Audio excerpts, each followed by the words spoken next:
에서 내게 응답하시고 야곱의 하나님의 이름이 너를 높이 드시며 성소에서 너를 도와주시고 시온에서 너를 붙드시며 내 모든 소재를 기억하시며 내 번제를 받아주시기를 원하노라. 내 마음의 소원대로 허락하시고 내 모든 계획을 이루어 주시기를 원하노라. 여호와께서 자기에게 기름 부음 받는 자를 구원하시는 줄 이제 내가 아노니 그의 오른손에 구원하는 힘으로 그의 거룩한 하늘에서 그에게 응답하시리로다. 아멘. 거룩하시고 자비로우신 아버지 하나님, 복된 성의를 통하여 저희에게 허락하여 주신 귀하고 아름다운 믿음을 통하여 주의 아름다운 성소로 향할 수 있도록 한자리에 모여서 주님께 영광을 돌릴 수 있도록 은혜 주심을 감사를 드립니다. 혼란과 혼돈의 속에서도 저희에게 굳건한 믿음을 더하여 주시어서 늘 주의 전을 바라보게 하시고 모이는 자리를 사모하게 하시고 말씀의 갈급함을 더하여 주시어서 이 귀한 자리로 나왔습니다. 성령의 하나님 충만의 은혜를 더하여 주시어서 복된 시간, 은혜의 시간이 되어지게 하여 주옵소서. 우리 주 예수 그리스도의 이름으로 간절히 기원하옵나이다. 아멘.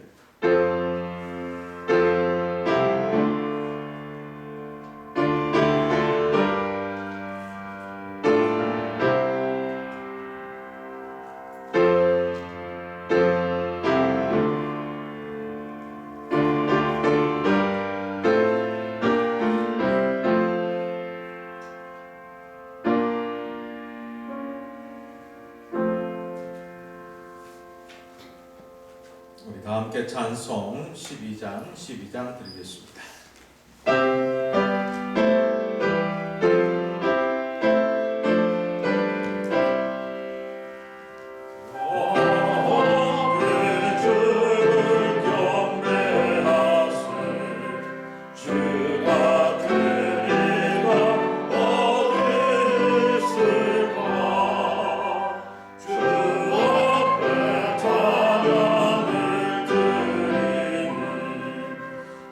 주사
신앙 고백 드리겠습니다.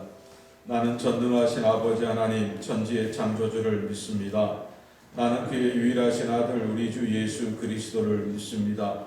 그는 성령으로 잉태되어 동정녀 마리아에게서 나시고 본디오 빌라도에게 고난을 받아 십자가에 못 박혀 죽으시고 장사된 지 사흘 만에 죽은 자 가운데서 다시 살아나셨으며 하늘에 오르시어 전능하신 아버지 하나님 우편에 앉아 계시다가 거기로부터 살아있는 자와 죽은 자를 심판하러 오십니다.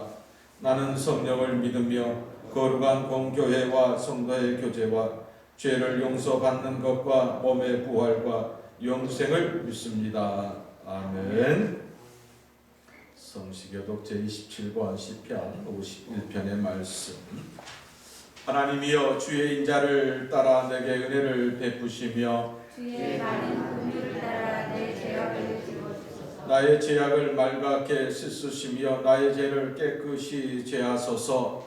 하나님 내 죄가를 아오니 내가 항상 내 앞에 내가 주께만 범죄하여 주의 목전에 악을 행하여 싸우니 주께서 말씀하실 때에 의로우시다하고 주께서 심판하실 때에 순전하시다하니라. 내가 죄악 중에서 출생하였으며 어머니가 죄 중에 나를 잉태하니라. 무술초로 나를 정결하게 하소서. 내가 정하리이다. 나의 죄를 씻어주소서. 내가 눈보다 길이라. 하나님이여 내 속에 정한 마음을 창조하시고 내 안에 정직한 영을 새롭게 하소서. 아멘. 아멘. 찬송 407장 407장입니다.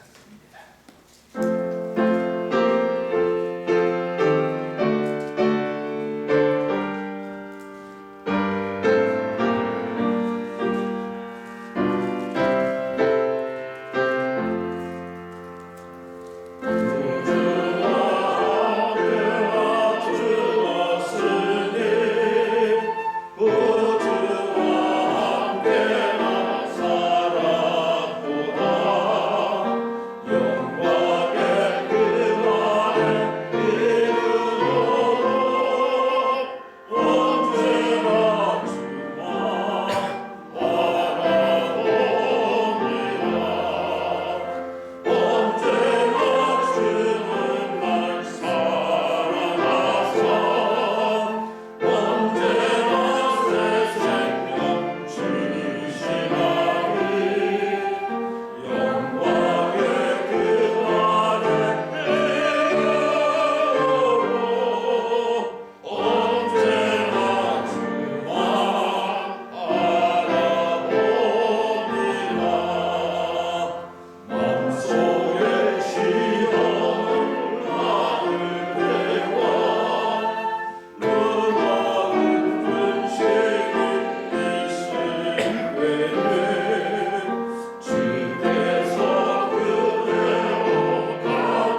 온 땅이여 하나님께 즐거운 소리를 낼지어다.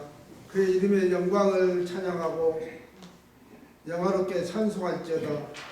온 땅이 주를 경배하고 주를 노래하며 주의 이름을 노래할지어다.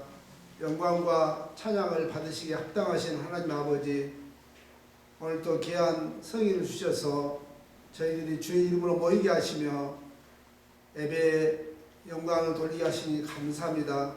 오늘도 주님만을 사모하는 마음으로 나오사오니 각 심령들을 보살피시사 그 마음속에 진정으로 주님과의 뜨거운 관계가 날마다 이어지게 도와주시며 항상 성령께서 우리의 약함을 아시오니 그때마다 어루만져 주시기를 기도합니다. 하나님, 우리는 정말 주님의 은혜가 없으면 살아갈 수가 없음을 날마다 고백합니다. 아버지, 정말로 하루하루가 은혜고 감사한 것을 깨닫게 도와주시기를 기도합니다. 한치 앞을 알 수 없는 이 어두운 세상 속에서 하나님, 정말로 아무리 문명, 문화, 과학이 발달하고 의학이 발달한다 할지라도 하나님의 정말로 통치가 없지는 모든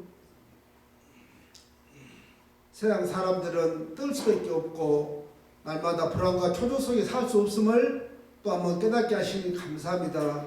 하나님을 바라보고 하나님께 겸손한 마음으로 날마다 나아갈 수 있는 주의 백성들이 되게 도와주시기를 기도합니다.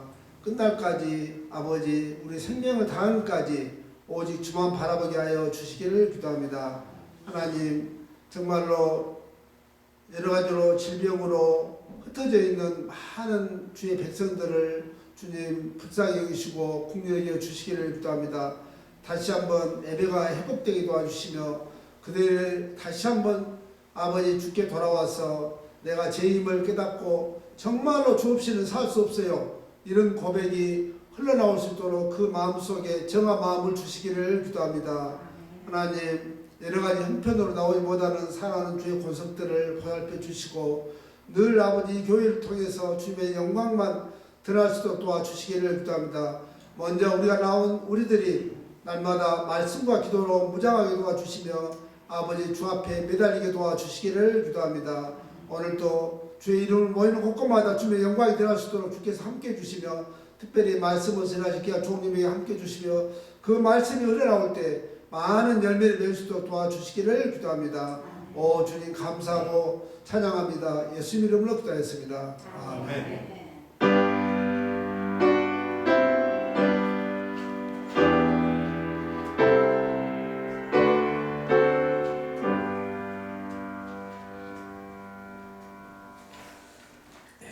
감사합니다. 이 시간 성경 말씀, 구약 성경 말씀 이사야서 55장의 말씀 6절로 9절까지의 말씀은 제가 공독해 드리겠습니다. 구약 성경 1035쪽 이사야서 55장 6절 말씀. 너희는 여호와를 만날 만한 때에 찾으라. 가까이 계실 때에 그를 부르라. 의인은 그의 길을, 불의한 자는 그의 생각을 버리고 여호와께로 돌아오라. 그리하면 그가 긍휼히 여기시리라. 우리 하나님께로 돌아오라. 그가 너그럽게 용서하시리라. 이는 내 생각이 너희의 생각과 다르며 내 길은 너희의 길과 다름이니라. 여호와의 말씀입니다. 이는 하늘이 땅보다 높음 같이 내 길은 너희의 길보다 높으며 내 생각은 너희의 생각보다 높음이니라. 아멘. 신약의 말씀은 마태복음 16장의 말씀에서 보겠습니다. 13절로 20절까지의 말씀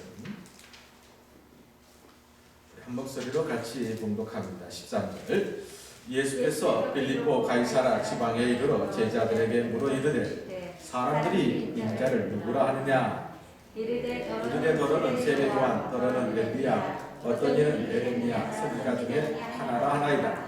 이르시되 너희는 나를 누구라 하느냐? 시몬 베드로가 대답하여 이르되 주는 그리스도시요 살아계신 하나님의 아들이시니이다. 예수께서 대답하여 이르시되 가요나 시몬아, 내가 복이 있도다.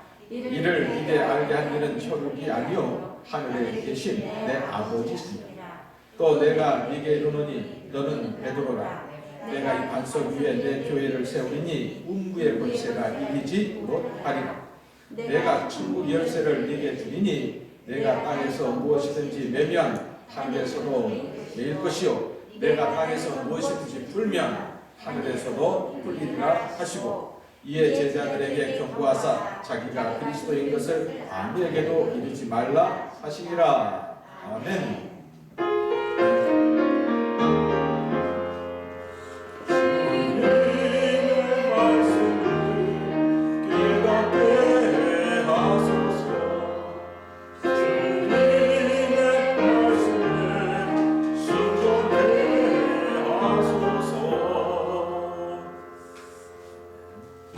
이 시간 우리 함께 찬양 드리겠습니다. 여러분 복음상가 첫 1번 가장 소중한 주님. 오늘 이 시대 속에서 우리의 신앙 고백,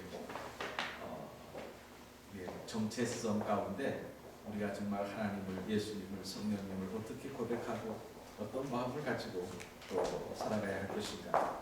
우리 찬양을 통해서 우리가 분명한 고백이 또한 가장 소중한 주님으로 드릴 수 있기를 바랍니다. 나와 함께 하시는 찬양 드리겠습니다. 찬양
벌써 2년이 다 되어 가는데 이것이 코로나 바이러스로 우리는 계속 고통 가운데 있습니다. 정상적인 삶의 제한 속에서 모든 활동이 거의 중단되다시피 합니다. 학생들은 온라인 수업을 지금 계속 받고 있고 또 사업을 하시는 많은 분들은 경제적인 그러한 어려움 가운데 있습니다. 지금도 이러한 고통이 이러한 어려움이 언제 끝날지 확실히 하나 답하는 곳은 없습니다. 코로나 바이러스는 또한 계속 변이 바이러스라는 것을 만들어냅니다. 그러면서 뭐 델타 변이 무슨 변이 하면서 우리로 하여금 그런 백신의 혼란을 또 가중시키고 있습니다. 그러면서 좀 그런 생각을 해봅니다. 인류는 하나다라는 생각을 해봅니다. 델타 변이는 우리가 잘 알듯이 인도에서 발생한 그런 전이 바이러스지 않습니까? 그것이 미국으로 또 우리나라를 넘어서 저 북한까지 어떻게 보면 이 코로나19는 어느 한 지역의 문제만이 아니라 이제 전 세계적인 팬데믹이라고 하죠. 전 세계적인 문제로 우리에게 와닿습니다.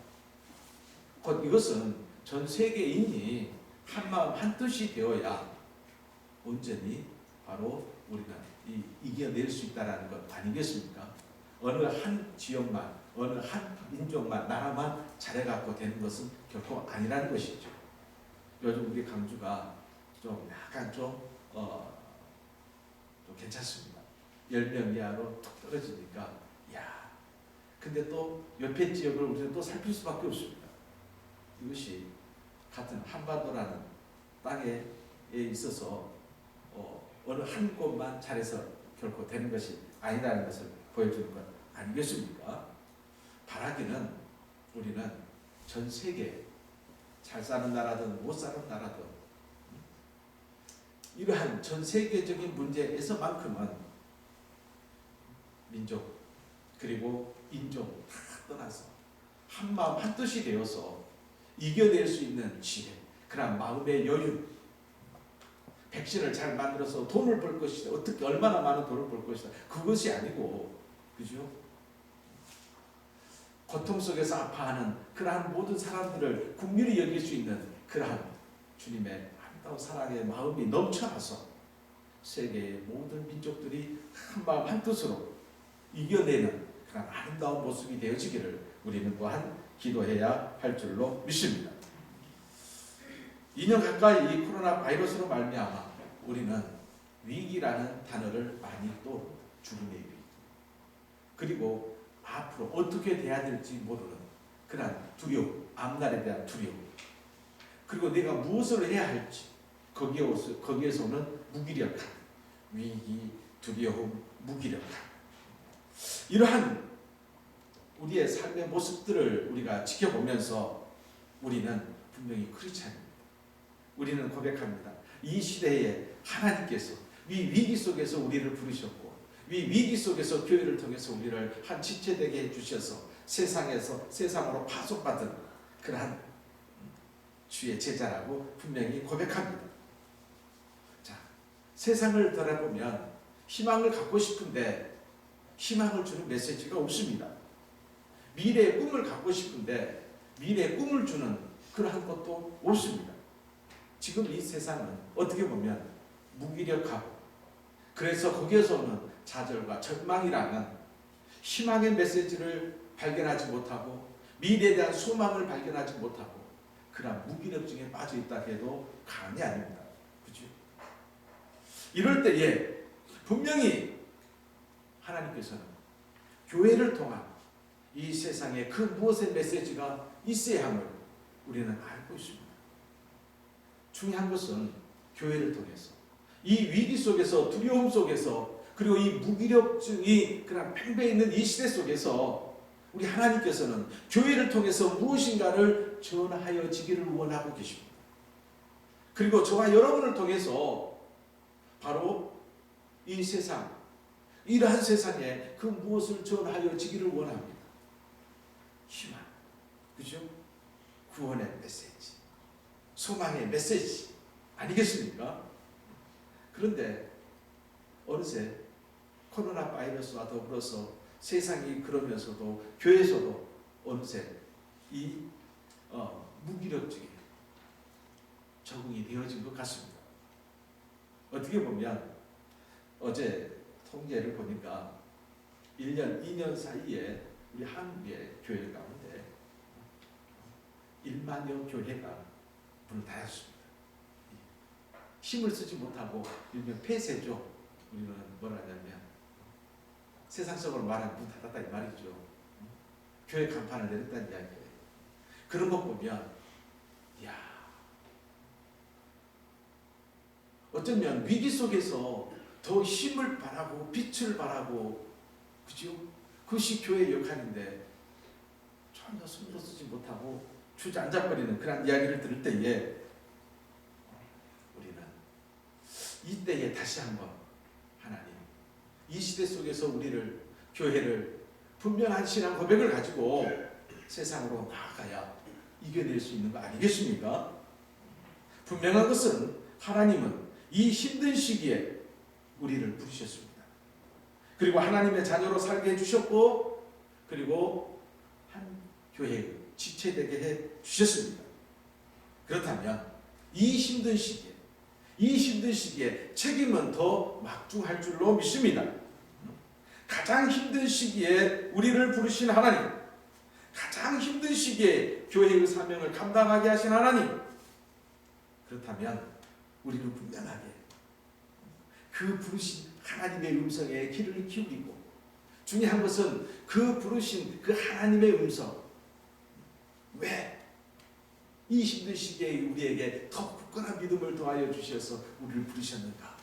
하나님의 세미한 음성으로 들을 수 있는 그 영적인 심령의 그러한 마음, 믿음, 오늘 우리에게 필요한 거 아니겠습니까?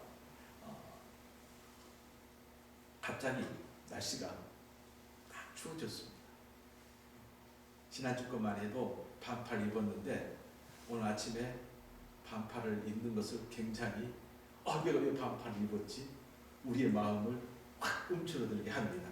그렇지요? 오늘 말씀을 준비하면서 이때가 되면 이제 움츠러들 때 계절은 열매를 냅니다. 어제 저도 장례식 끝나고 시골 집에 가서 잠깐 둘러보는데 감이 오래 있습니다. 고구마 밭을 가니까 고구마가 이렇게 커요. 이렇게 커. 얼마나 밑이 잘 들었던지 제가 쉽게 이야기했습니다. 저 고구마 한 달 전이면 한두 시간이면 캐버린데, 근데 한 2m나 캤나요? 허리 아파갖고 그냥 갔습니다. 고구마 패는 것이 장난이 아닐까. 이 열매 앞에 우리의 신앙의 열매를 또 되돌아보면 얼마나 부끄러운지, 그렇죠? 그러면서 우리는 다시 한번 우리의 옷깃을 여미면서, 그죠? 옷깃을 여미면서 우리의 신앙의 자리를 다시 한번 살펴보면서 이 힘든 시기에, 이 어려운 시기에, 이 이유 같은 시기에 우리를 부르신 하나님의 음성의 귀를 기울이고자 오늘 말씀 준비합니다. 이사야서 55장의 말씀. 55장은 제가 설교 말씀 속에서도 본문으로 자주 택하는 내용이죠. 제2 이사야 끝에 속한 말씀인데, 이 말씀 속에, 이 본문 속에 위로가 있고, 그죠? 치유가 있고, 그리고 미래의 희망이 있는 가장 아름다운 신앙의 고백. 우리가 또한 다시 일어서고자, 힘든 시기에 다시 치유받고자 할 때에 이 말씀을 붙들고 우리는 많은 기도를 합니다. 오늘 말씀을 읽는, 묵상하는 모든 분들은 대부분 이 6절 말씀에 특별히 귀를 기울입니다. 너희는 찾을 만한 때에 여호와를 찾으라. 가까이 계실 때 여호와를 부르라. 여기에서 우리가 주목할 것이 있습니다. 어쩌면 오늘 말씀이 이 오늘 본문에 가장 눈에 들어온 말씀이지만 왜 하나님께서 이 말씀을 하셨는지 보세요. 너희는 찾을 만할 때에 여호와를 찾으라. 그리고 여호와를 부르라. 그죠? 왜 하나님께서 이 말씀을 하셨는지 그 이유를 우리는 분명히 알아야 합니다. 그죠? 왜 하나님께서 나를 찾으라 하였고 나를 부르라 했는가? 곧 지금의 상황이 하나님과의 관계가 깨져버렸다는 이야기예요. 하나님과의 관계가 소통이 아니라 불통이 되어졌다 이 말이에요. 그래서 어쩌면 하나님께서는 이 백성, 이스라엘 백성들에게 나를 찾고 부르라고 이야기를 합니다. 어쩌면 지금 이스라엘 백성들은 바벨론이라는 큰 나라에서 노예로 지금 노역 가운데 있습니다. 노예로 살아가는 삶의 자리입니다. 그 자리가 얼마나 힘들고 고단한 자리겠습니까? 하늘을 향하여 부르짖어도 응답하지 아니합니다. 고향의 소식들은 예루살렘은 불타버렸다고 이야기합니다. 내 자녀들은 어디로 갔는지 소식조차 없습니다. 그리고 자기 혼자 이국 땅에 와서 노예로 살아갑니다. 희망이 없습니다. 저 큰 바벨론은 결코 멸망할 것 같지도 않습니다. 희망이 보이지 않고 미래가 보이지 않는 현실 속에서 하늘만 바라다 볼 수밖에 없는 현실. 그때 하나님께서는 이사야 선지자를 통해서 오늘 말씀처럼 너희는 여호와를 찾아라, 여호와를 부르짖으라 라고 이야기를 합니다. 곧 이야기는 하나님께서는 이스라엘 백성들에게 무엇을 원하고 계신다는 거예요? 그 밑에 줄 시작. 나는 먼저 너희와 무엇을? 관계를 회복하고 싶습니다. 지금 관계가 깨짐을 통해서 너희가 지금 고향 땅을 등지고 이국 땅에서 이 노예로 노역하고 있지 않느냐라는 거예요. 누구하고 관계가 깨져서? 하나님과의 관계가 깨졌어. 근데 중요한 것이 있습니다. 지금 오늘 말씀을 보면 하나님께서 이사야를 부릅니다. 그리고 너는 곧 백성들에게 선포하라고 이야기를 합니다. 하나님이 먼저 찾아갑니다. 그 고통의 자리에 하나님이 먼저 찾아갑니다. 그리고 6절 말씀처럼 이야기를 합니다. 여호와를 찾으며 여호와를 부르짖어라 라고 말씀하고 있는 것이겠죠. 지금 벌어지고 있는 모든 문제는 하나님과의 관계가 깨어졌기 때문에 생긴 일이라. 그렇다면 오늘 문제의 해결은, 오늘 내 삶의 모든 문제의 해결은 하나님과의 관계에 회복이 있지 않겠냐라는 것이죠. 자, 그렇다면 우리는 오늘 우리의 주의를 봅니다. 서두에 말씀을 드렸습니다. 위기라는 단어, 두려움이라는 단어, 그리고 무기력이라는 단어, 그죠? 우리가 할 수 있는 일이 아무것도 없는 이 현실 속에서, 그죠? 어떻게 이런 현실이 우리의 현실이 되었느냐라는 거예요. 그죠? 기독교의 역사상 교회가 생긴 이래 예배가 공식적으로 예배 드리지 않습니다. 집에서 드리세요. 이런 적이 없었습니다. 이런 현실이 어떻게 우리가 받아들여야 할 것인가는, 결론은 오늘 말씀을 비추면 누구와의 관계? 하나님과의 관계. 하나님과의 관계가 왜 깨지겠습니까? 하나님께서 일방적으로 깹니까? 성경을 많이 이리 보고 저리 보십시오. 하나님께서 일방적으로 깬 적이 없습니다. 하나님은 바로 평화의 하나님이고, 그리고 화목해 하시고 또한 평안을 더하여 주시는 분이십니다. 그런데 그 평안이 길어지면 길어질수록 뭐가 들어와요? 죄가 들어와요. 탐욕이 들어와요. 결국에는 죄가, 탐욕이 하나님을 떠나게 만들죠. 그렇죠? 오늘 이 시대의 교회가 하나님께서 주신 자리를 떠났다 이 말이죠. 떠남으로써 오는 그러한 결과를 우리는 너무 잘 알고 있지 않습니까? 여러분, 우리로 하여금 이 자리를 떠나게 하는 것은 오직 사단의 모략밖에 없는 거예요. 늘 기억하십시다. 하나님께서는 오늘 저와 여러분들에게 너무너무 귀하고 값비싼 은혜를 더하여 주셨어요. 그 귀한 자리가 어떤 자리예요? 여러분이 앉아있는 자리예요. 사단의 가장 큰 목적은 뭐라고 그랬다고요? 나로 하여금 이 자리를 어떻게 한다고요? 떠나게 만든다. 한번 해볼까요? 사단의 목적은 나로 하여금 이 자리를 떠나게 만드는 것. 이게 사단의 목적이에요. 사단의 목적이에요. 그래서 온갖 수단과 방법을 다 가리지 아니하고 나로 하여금 이 자리를 떠나게 만들다 이 말이에요. 여러분, 우리는 이 자리의 소중함을 압니다. 이 자리가 어떤 자리라는 걸 압니다. 여러분, 이 자리의 소중함과 귀중함을 아는 자가 이 자리를 붙들고 목숨 걸고 붙들고 기도하는 아름다운 그러한 신앙의 자리가 되어지는 줄로 믿습니다. 그런데 문제는 떠났다 이 말이에요. 떠났다 이 말이에요. 하나님께로 다시 돌아오려면, 하나님의 부르심에 다시 우리가 가려 하면 가장 먼저 해야 할 것이 있지요. 집을 나간 둘째 아들이 취업 열매에 손을 집어넣는 순간 자기 자신을 보게 됩니다. 내가 지금 뭐하고 있지? 자기의 초라한 모습을 보게 됩니다. 아버지 집에서 아들 대접이란 아들이라는 그 자리 속에서 온갖 것을 다 누리는 그 아들이 지금 돼지와 함께 그 취업 열매에 손을 집어넣었을 때의 자기의 모습, 이건 사람의 모습이 아니라는 거예요. 돼지와 똑같은 모습. 거기서 왜 돼지라고 나왔겠어요? 돼지는 유대인들이 가장 싫어하기보다는 우리가 율법을 보다 보면 말씀을 보다 보면 돼지는 유대인들이 가장 멀리하는 동물 중에 하나였어요. 이게 그래서 유대인들을 유대 전쟁 가운데에 이방인들이 예루살렘을 침탈할 때에 이 유대인들을 가장 경멸하고 모욕을 주는 방법이 무엇일 것 같아요? 그게 그 역사가 있었어요.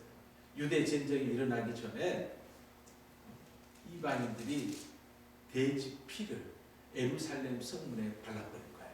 이게 유대인들이 분노하죠. 그래서 폭동이 일어나는 거예요. 왜 이 둘째 아들이, 다른 농장도 많이 있는데 왜 돼지 농장이 있어요? 밑바닥에 그 밑바닥까지 가버렸다는 거예요. 그러면서 자기 자신을 돌아보는 거예요. 지금 내가, 내 모습, 내 자리, 이건 사람의 자리가 아니라는 거예요. 이게